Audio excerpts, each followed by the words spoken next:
Good day, you lot. How are you all doing?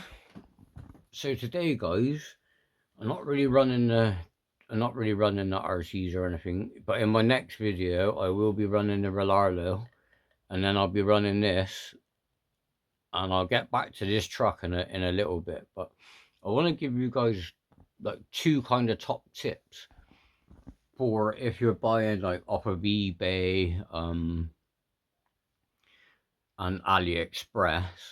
Some of you people might already know this, some of you might not, but this is why I want to share it with you now, so it's fresh in my head and I can tell you how to find this out.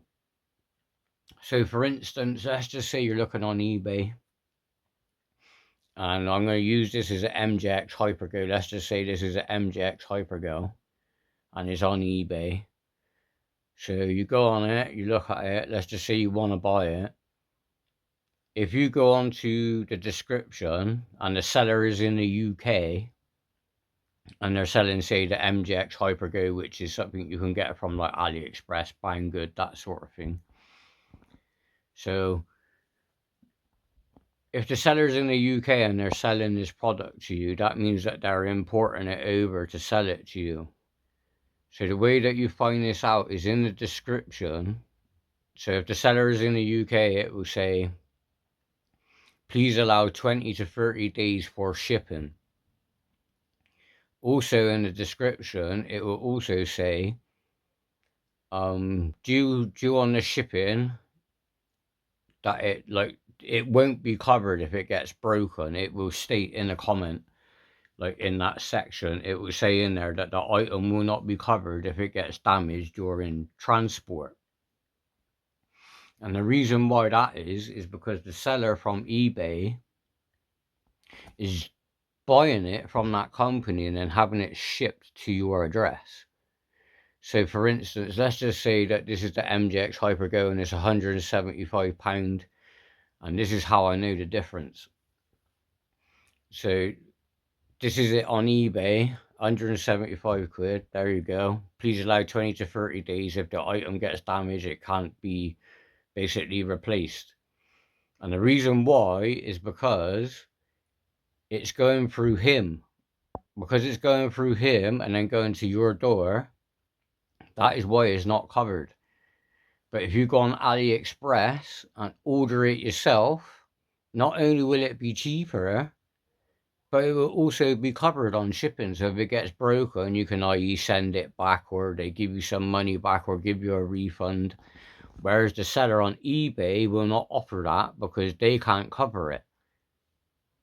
You see? This is how you got to watch out. I learned this previous because I was going to buy a Megatron figure.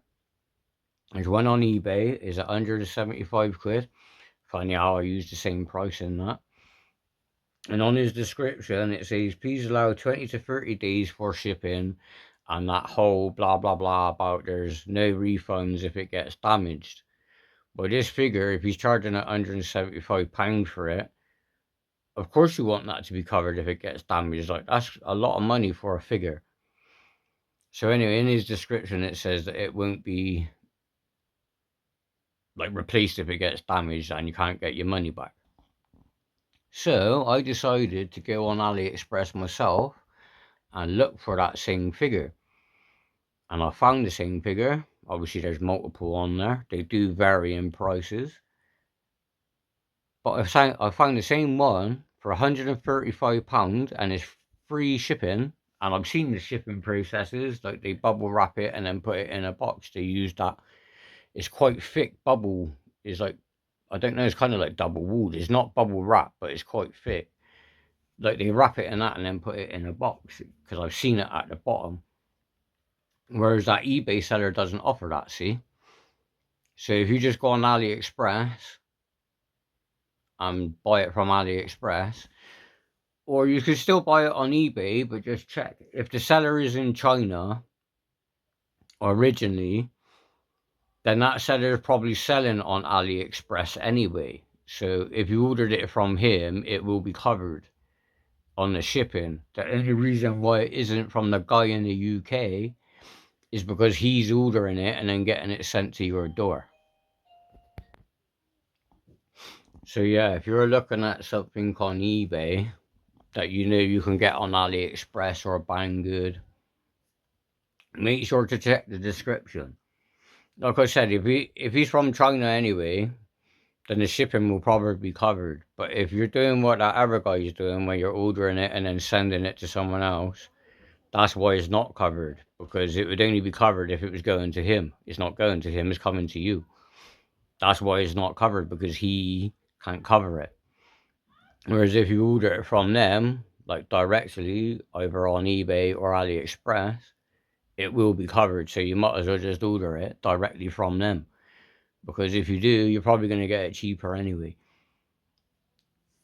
So top tip, keep a lookout for that, because going straight on AliExpress, like I just said, I found that same figure and it was £135 with free postage. Whereas the guy on eBay wants 175 and you can't cover it if it gets broken. Might as well get it off AliExpress, mate. 135 quid. So yeah, talking of AliExpress, I bought the low range gear set. And I did that because all the ones I was finding on eBay was from China anyway, to be honest. So I thought I might as well just order it from AliExpress. So that's what I did. Anyway, the problems. So when you swap the gears over, you think, yeah, that's just an easy job. Couple of gears, switch them over and job done, like. Yeah, in most cases, probably so. Not for my case, though. So the first problem I had was, you see these tiny ass little bearings? These ones? These bearings are the bearings that go on the shafts that come out of these gears, because you've got a shaft that goes through the middle, then a bearing on each side that, once it's in the casing, it holds it in place. Sort of like an idler gear sort of thing.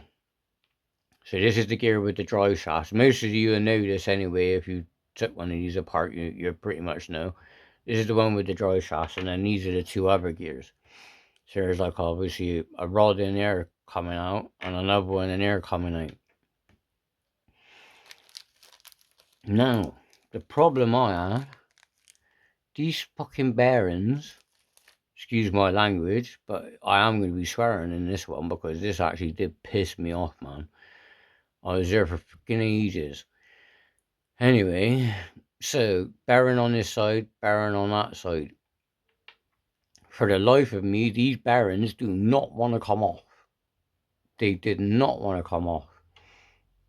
I tried prizing them off, everything. Anyway, all that happened in the end was the outer bit of the bearing literally come off, and then I was left with the inner race of the bearing still stuck on the end of the goddamn shaft on both sides, which on both of these gears too. I had to do it on both of them.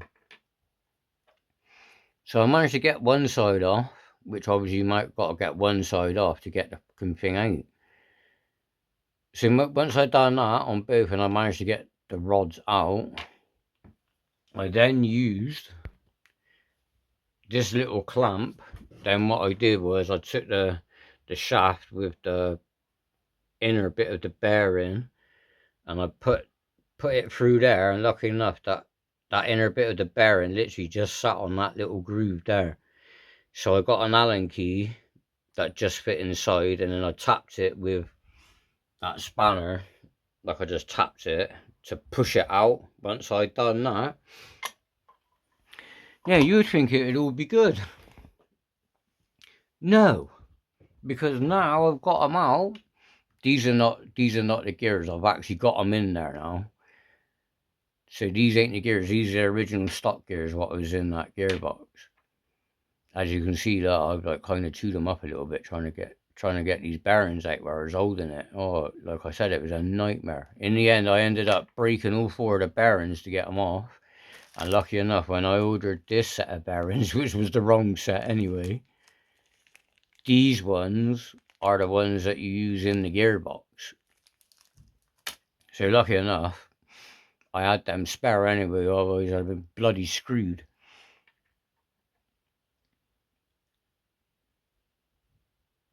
And yeah, look, these are actually Yeah Racing gears. See that? YR, Yeah Racing.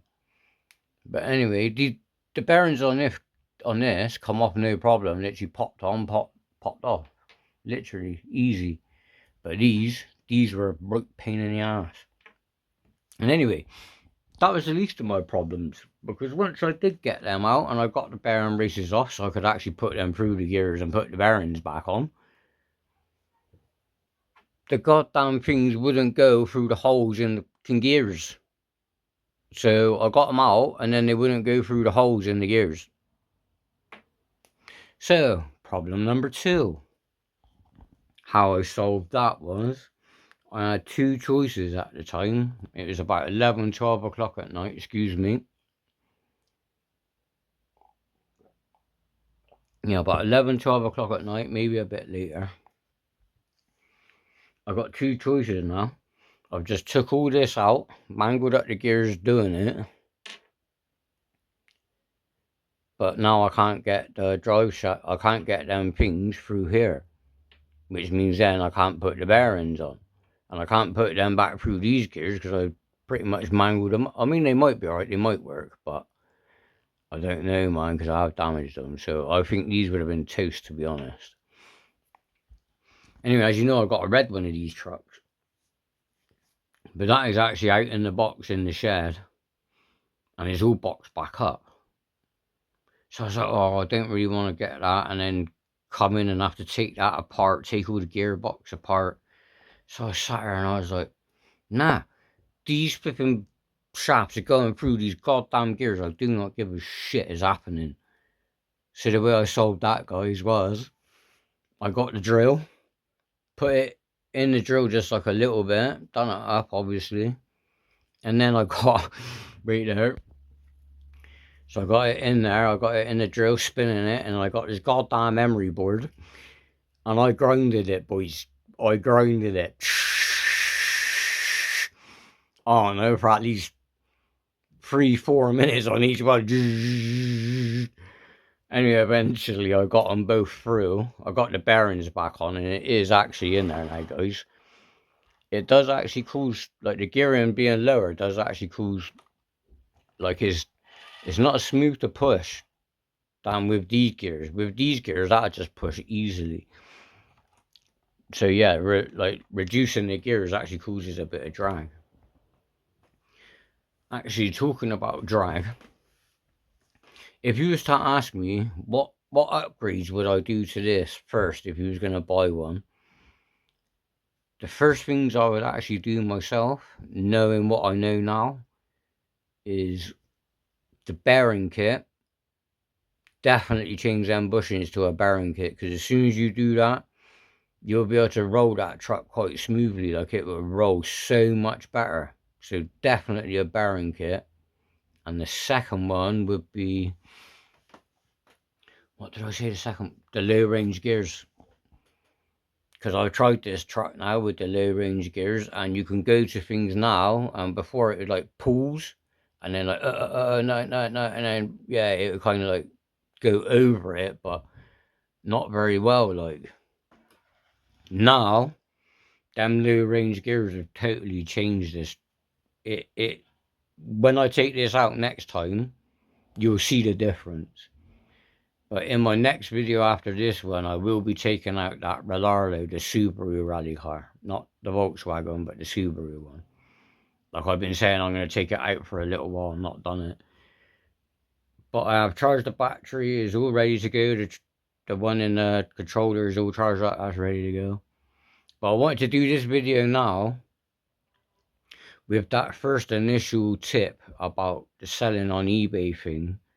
I wanted to do it now so I'd remember how best to explain it to you. So hopefully the way I explained it to you at the beginning of the video would make sense to you to check.